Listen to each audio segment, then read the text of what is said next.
Olá, seja muito bem-vindo a mais um vídeo do canal. Hoje eu vou reagir e analisar o testemunho da Bruna Marquezine. Se inscreva se ainda não é inscrito, deixe seu like, comente e bora pro vídeo. A Bruna Marquezine participou de um podcast, e vocês estão vendo aí, o Cortes Podelas Oficial. Se você quiser pesquisa, se inscreva, curta, vá lá. Ela participou e nessa participação ela testificou a respeito de sua fé em Jesus Cristo. E é isso que eu vou analisar com vocês. Só lembrando que eu não tenho nada contra a Bruna Marquezine, mas eu apenas vou abordar alguns assuntos que ela tocou nesse testemunho, para que a gente possa realmente ver se o que ela falou realmente é uma verdade, tá bom? Então, vamos lá conferir esse testemunho. Eu também fiquei em conflito, as pessoas me perguntavam, mas você é católica? Você se converteu? E eu ficava, como assim? Essa é a questão, é aqui que nós vamos começar essa análise, tá bom? Eu preparei alguns slides para vocês, eu quero que você preste muita atenção. O que significa conversão? Essa é a questão, é o X da questão. Porque eles vão perguntar para ela, você se converteu? Mas o que é conversão de fato? O que realmente é conversão? É isso que eu quero analisar com você. Talvez você que seja evangélico nem sabe o que é conversão. Talvez no seu pensamento, conversão é você ir aos cultos, é você dar dízimo, é você cantar, é você pregar, é você evangelizar. Talvez para você isso seja conversão, mas não é. Vamos ver o que é conversão mesmo? Veja só o que diz João 3,3 na tradução NVI. Jesus está falando com Nicodemos, naquele diálogo famoso de Jesus e Nicodemos, no capítulo 3 do Evangelho de João, e no versículo 3 do capítulo 3 de João, Jesus diz assim, em resposta, ele está respondendo Nicodemos, Jesus declarou, digo-lhe a verdade, ninguém pode ver o reino de Deus se não nascer de novo. Mas o que é nascer de novo?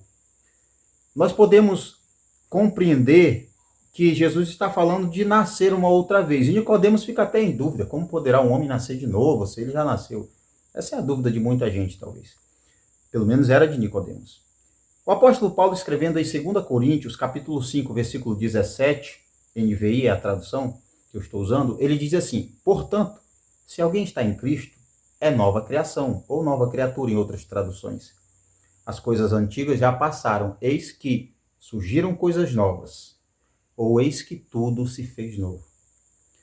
Isso é o que Jesus está falando. Nascer de novo é ser uma nova criatura. É impossível você ser uma nova criatura sem nascer de novo. É impossível. Mas eu ainda acredito em Deus. Tá? Ela acredita em Deus. Isso aqui é outra questão muito interessante. Primeiro, quando a gente fala sobre o novo nascimento, tem algumas implicações. Tá bom? Por exemplo, iluminação da mente. Uma pessoa que nasceu de novo, ela tem a sua mente iluminada. Pense da seguinte forma, quem não nasceu de novo, a mente está escurecida para entender, primeiro, sobre Deus, sobre pecado, sobre arrependimento, sobre conversão. Não entende. Por isso que você fala, prega, e o pessoal não está nem aí. A mente está em escuridão, nesse sentido. Não consegue enxergar a verdade, não consegue entender. Segundo, a autêntica tristeza pelo pecado. Só lembrando que isso aqui não é uma ordem de acontecimentos. Eu estou trazendo um retrato do todo, como acontece. Tá bom? Autêntica tristeza pelo pecado. Por que é que algumas pessoas, quando pecam, elas não se sentem tristes? Por que é que as pessoas conseguem dormir até tendo traído a esposa, tendo traído o esposo, tendo roubado, tendo matado, tendo feito coisas terríveis, tendo pecado? Por que é que as pessoas conseguem deitar à noite e dormir tranquilamente? É porque não nasceu de novo. Isso é um problema muito sério. Porque quem nasce de novo, ele tem autêntica tristeza pelo pecado. Por mais que ele diga que foi uma coisa simples, ele se envergonha, ele sente tristeza quando ele erra, quando ele peca. Outra coisa, a humilde confissão de pecado. Quem nasceu de novo, ele agora que teve a sua mente iluminada, ele compreende que é um ser pecador, falho, imperfeito e que precisa sim pedir perdão para o Deus santo e criador. Uma pessoa que acha que não deve pedir perdão, eu não vou pedir perdão, eu não errei, essa pessoa é soberba, presunçosa. Ela afirma ser melhor que os outros, porque para ela não há necessidade dela se arrepender. Uma outra coisa é a aversão ao pecado. Uma pessoa que nasce de novo, ela não vai pecar de propósito, ela não vai pecar com gosto. Ainda que ela venha a errar, não é algo que traz a ela orgulho, prazer e alegria. Alguém que peca com orgulho, sabe, com aquela alegria de errar, essa pessoa não entendeu o que significa ser um novo nascimento. Mas tem também o retorno a Deus como Pai gracioso. Isso tudo envolve o novo nascimento ou a conversão. A conversão, tá? Eu não estou duvidando que a Bruna Marquezine tenha nascido de novo. Eu estou argumentando com vocês dentro dessa fala dela, tá bom? Retorno a Deus como Pai gracioso. A nova conversão é isso, o homem voltando a Deus. Mas não é através dos méritos humanos, não é através de obras, não é através de lei, é pela graça, através do que Cristo fez. O homem retorna a Deus, ao Pai, entendeu? E tem uma alegria genuína pelo perdão de pecado. Alguém que nasceu de novo, ele sente uma alegria profunda e tremenda com o perdão que ele recebe. Em ser recebido por Deus, um pecador se alegra, porque ele agora é recebido por um Deus santo. Veja só, um pecador sendo recebido de braços abertos por um Deus santo, ou pelo Deus santo. E amor genuíno a Deus e ao próximo. Se você diz ser cristão, acredita em Deus, se você vai aos cultos, se você canta, se você prega, se você evangeliza, se você faz missões, se você ajuda os pobres, se você dá alimento ao faminto, se você dá dinheiro para fazer alguma obra carente, alguma obra assim boa, e você não ama de verdade a Deus, como é que eu sei que eu amo a Deus amando o próximo? Se você não tem esse amor verdadeiro, tudo o que você faz não serve. Não serve. Se você fala em língua, se você é cheio de unção, se você faz prodígios e sinais, mas você não ama, você não é um novo convertido, você não é uma nova criatura. Tá bom? Mas vamos lá ver o que ela continua falando. Tá. Não, peraí, vou entender. As pessoas me perguntavam, mas você é católica? Você se converteu? E eu ficava, como assim? Mas eu ainda acredito em Deus. Ela ainda acredita em Deus. O que significa acreditar em Deus? É afirmar, Deus existe. Eu acredito em Deus. Por que você acredita em Deus? Eu acredito em Deus porque eu vou na igreja. Eu acredito em Deus porque eu leio a Bíblia. Eu acredito em Deus porque eu oro. Eu acredito em Deus porque eu sei que Ele existe, porque eu sei que Ele criou o mundo. Eu acredito em Deus porque está na Bíblia. Eu acredito em Deus. O que é acreditar em Deus realmente? Veja só o que diz Tiago, capítulo 2, versículo 19, tradução NVI.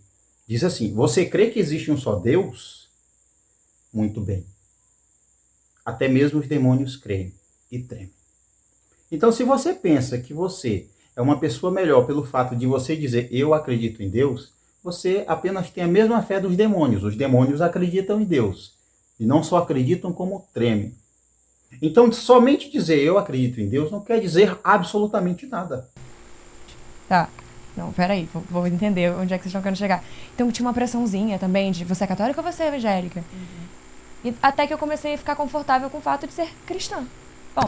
Cristã. Ela é cristã. É o fato dela ser cristã. Eu não sou uma pessoa religiosa. Ela não é uma pessoa religiosa. O que significa, primeiro, a Igreja Católica Apostólica Romana? Por quê? Porque ela diz que algumas pessoas ficavam nessa pressão. Você é católica ou você é evangélica? Você é católica ou você é evangélica? Mas o que significa Igreja Católica Apostólica? O que significa? Igreja, primeiro, significa eclésia. Ela vem do grego eclésia, que é uma assembleia. Obviamente, dá a ideia de uma reunião de membros reunidos, de pessoas reunidas. Eclésia, tá bom? Igreja é eclésia. A palavra católica, ela significa universal. Eclésia universal, igreja universal. Ou seja, a igreja de todos os tempos, de todas as épocas, de todos os lugares. Não significa, não quer dizer a igreja da cidade tal ou a igreja da denominação tal. Não tem nada a ver com isso, tá bom? Quando a gente fala em igreja católica, está falando da igreja universal, de todos aqueles que são cristãos e de todas as épocas. Apostólica significa ensino dos apóstolos. Por isso, essa é uma diferença muito interessante. Igreja Católica Apostólica é uma coisa. Igreja Católica Apostólica Romana é outra coisa. Protestantes, nós somos Igreja Católica Apostólica. Por quê? Porque igreja é uma eclésia, uma reunião de membros, de pessoas. Católica é universal. E apostólica é ensino dos apóstolos. Então é uma igreja universal que segue os ensinamentos dos apóstolos, o evangelho. Mas nós não somos uma igreja católica apostólica romana. Adoração a imagens, livros apócrifos, etc. Outras coisas que eu posso trazer em outros vídeos. Então essa é a diferença. Nós diferenciamos principalmente nesse romana, porque isso muda muita coisa. Muita coisa, tá bom? Ela fala sobre ser religiosa. Ela não é uma pessoa religiosa. O que é uma pessoa religiosa? O religioso é aquele que pensa que cumprindo rituais ele vai agradar a Deus. E que por isso ele vai ser salvo, como alguém que quer comprar a salvação. O religioso, ele enxerga o pecado nos outros e não em si. O religioso, ele condena o pecado dos outros, mas ele não condena o seu próprio pecado. O religioso, ele quer Deus para si e o diabo para os outros. O religioso vira as costas para as pessoas. Ele cumpre todos os rituais, ele não falta culto, ele não falta ensaio. Ele lê a Bíblia, até ele ora, mas detalhes fundamentais como amor ao próximo, servir, dar água, dar comida, dar de vestir, visitar, ele não faz. Então ele é um religioso. Ele vive de aparências, mas ele sabe que ele não é um cristão verdadeiro. Tá bom? Vamos lá continuar com o testemunho? Não sou mesmo, assim, eu já entendi isso e também estou em paz com isso. Mas eu sou uma pessoa de muita fé, eu valorizo o meu Uma pessoa de muita fé, ela é. relacionamento com Deus. Tá, relacionamento com Deus. Grave isso. O que significa relacionamento com Deus? O que é relacionamento com Deus? Será que é só... Por que eu estou falando isso? Porque é errado pensar que ter um relacionamento com Deus resume-se a 2 horas, a uma vigília dentro de um prédio. Não é. Relacionamento com Deus, vai muito além disso. Você não precisa necessariamente de um templo para ter um relacionamento com Deus. Você não precisa de um prédio para ter um relacionamento com Deus. Você pode ter um relacionamento com Deus no templo, né, na igreja prédio, no templo. Você pode ter um relacionamento com Deus no seu trabalho. Você pode ter um relacionamento com Deus na rua, quando você vai caminhando, quando você está de carro, de moto, de bicicleta, enfim, voando e tal. Você pode ter um relacionamento no seu quarto. Como Jesus diz, entra, fecha a porta e ora. Em Mateus 6:6. Então, relacionamento com Deus é algo muito profundo, que vai além de dizer, eu tenho um relacionamento com Deus. Tá, qual é a prova do teu relacionamento com Deus? A prova do meu relacionamento com Deus é que eu não falto um culto. A prova do meu relacionamento com Deus é que eu dou dízimo, é que eu dou ofertas, é que eu canto, é que eu prego, é que eu ensino, é que eu leio a Bíblia, que eu oro, eu já li a Bíblia tantas vezes. Isso não é prova do seu relacionamento com Deus. Primeiro, se você não muda de verdade, seu relacionamento com Deus não é nada bom. Porque alguém que se relaciona com Deus de verdade, ele muda. É uma nova criatura. A sua fé é evidenciada por obras, não é uma fé morta. A fé morta é aquela que você diz ter fé, que você professa uma coisa, mas você vive outra. Que você declara uma coisa com suas palavras, mas você age totalmente o oposto do que você fala. Tá bom? Vamos lá continuar com o testemunho. E é isso que eu cultivo diariamente. É isso que ela cultiva, o relacionamento com Deus. Como eu disse, eu não sei nada da vida dela, mas ela sabe. Ela diz que cultiva o relacionamento com Deus. Espero. Aí eu comecei a frequentar a célula, que é um costume da igreja evangélica. E a minha melhor amiga era líder de célula, então eu ia muito para casa dela durante as células. E aí eu comecei a frequentar mais a igreja. Eu acho legal essa ideia das células, né? Desse pequeno grupo de pessoas ensinando, pessoas conversando entre si. Um momento mais diferente do culto ali no templo. Evangélica do que a católica. Uhum. Mas eu hoje eu falo que eu sou cristã, porque é verdade. Eu sou. Ela é cristã, essa é a verdade, ela é cristã, né? Eu espero que ela tenha entendido o que realmente significa ser cristão. Eu sou cristã. Sim, mas tem aquela coisa de se converter, assim, não tem? Tem. É que eu sou católica também, então eu não. Mas eu amo ir em célula. Eu sempre vou em célula com os meus amigos. Mas não tem isso de fazer a... de se converter, de você aceitar a Jesus. Aceitar Jesus. O que significa aceitar Jesus, gente? Hã? O que é aceitar Jesus? E tudo mais. Isso. Eu aceitei, mas eu, por exemplo, pra você entender como é que pra mim tem certas coisas que toda vez que eu tô Ela vai falar algo muito importante aqui, tá? Em algum lugar e a pessoa pergunta se você quer aceitar. Se você ainda não, vem aqui na frente. Aí a pessoa vai lá chorando. Pra aceitar Jesus. Eu quero aceitar. Isso aí é o tal do apelo. O que significa o apelo? É aquele apelo, já está dizendo um apelo, né? Onde no final do culto, ou em algum momento do culto, as pessoas começam a dizer, se você quer aceitar Jesus, vem aqui na frente, levante sua mão, faça alguma coisa aí que dê para ver que você quer aceitar Jesus. Então é esse apelo que tem É muito comum em igrejas pentecostais e igrejas neopentecostais esse apelo, né? Quem quer aceitar Jesus? Se tem alguém no nosso meio que quer aceitar Jesus, se sentiu tocado e tudo mais. Esse apelo.